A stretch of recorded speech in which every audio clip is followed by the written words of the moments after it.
বিশ্বের ব্যতিক্রমী, অভিনব এবং নজরকাড়া সব অর্জনকে আন্তর্জাতিক স্বীকৃতি দেওয়ার নাম গিনেস ওয়ার্ল্ড রেকর্ডস।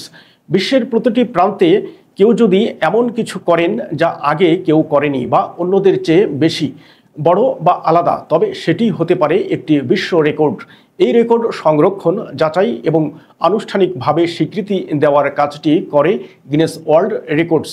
এটি শুধুমাত্র একটি বই বা তালিকা নয়, বরং এখন এটি একটি পূর্ণাঙ্গ প্রতিষ্ঠান যার রয়েছে নিজস্ব প্রক্রিয়া, বিধিমালা এবং আন্তর্জাতিক মানদণ্ড। গিনেস ওয়ার্ল্ড রেকর্ডসের সূচনা হয় 1955 সালে যুক্তরাজ্যে।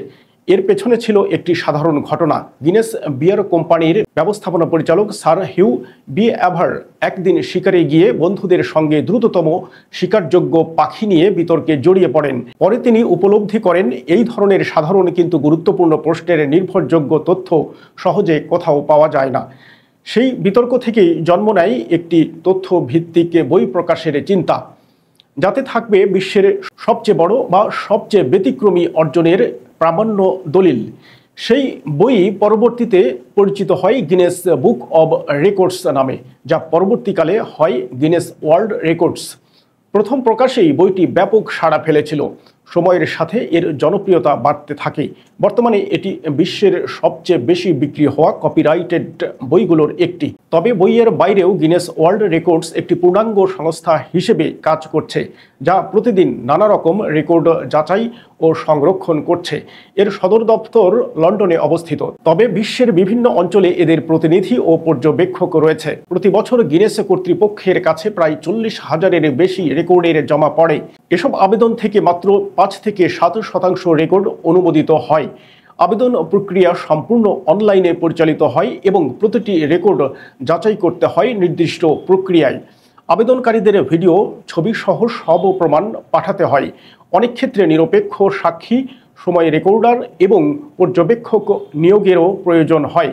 যাচাই বাছাই শেষে যদি সব নিয়ম পূরণ হয়, তবেই একজন ব্যক্তি বা সংস্থা রেকর্ডধারী হিসেবে স্বীকৃতি পান। গিনেস ওয়ার্ল্ড রেকর্ডসে রেকর্ডের ধরনও দিন দিন পরিবর্তন হচ্ছে।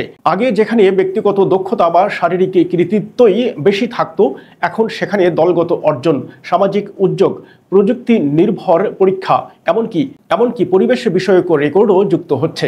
উদাহরণ হিসেবে বলা যায়, সর্বোচ্চ সংখ্যক মানুষ একসঙ্গে বৃক্ষরোপণ, একসঙ্গে বই পড়া বা বৃহত্তম মানববন্ধন, এগুলোও এখন গিনেস রেকর্ডের আওতায় আসছে।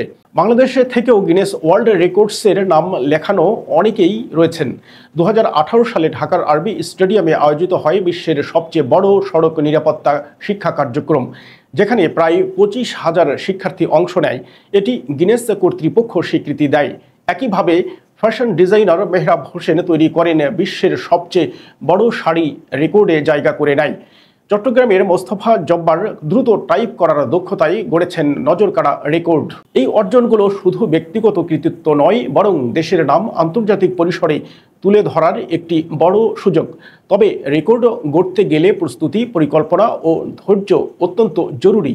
এটি কোনো একদিনের কাজ নয়। আবেদন করার পর গিনেস কর্তৃপক্ষ নিয়মিত আপডেট দিয়ে থাকে এবং ফলাফল জানাতে কয়েক মাস পর্যন্ত সময় নেয়। বর্তমানে গিনেস ওয়ার্ল্ড রেকর্ডস শুধু বই বা সনদপত্রে সীমাবদ্ধ নয়। এদের নিজস্ব ইউটিউব চ্যানেল, ওয়েবসাইট ও সোশ্যাল মিডিয়ায় প্রতিদিন নানা ধরনের নতুন রেকর্ড প্রকাশিত হয়। মানুষ এখন এটিকে আত্মপ্রকাশের একটি প্ল্যাটফর্ম হিসেবে দেখছে। শিক্ষার্থী, উদ্যোক্তা, সমাজকর্মী, প্রযুক্তিবিদ সবাই চাইলে নিজেদের বিশেষত্ব দিয়ে এই রেকর্ডে স্থান করে নিতে পারেন।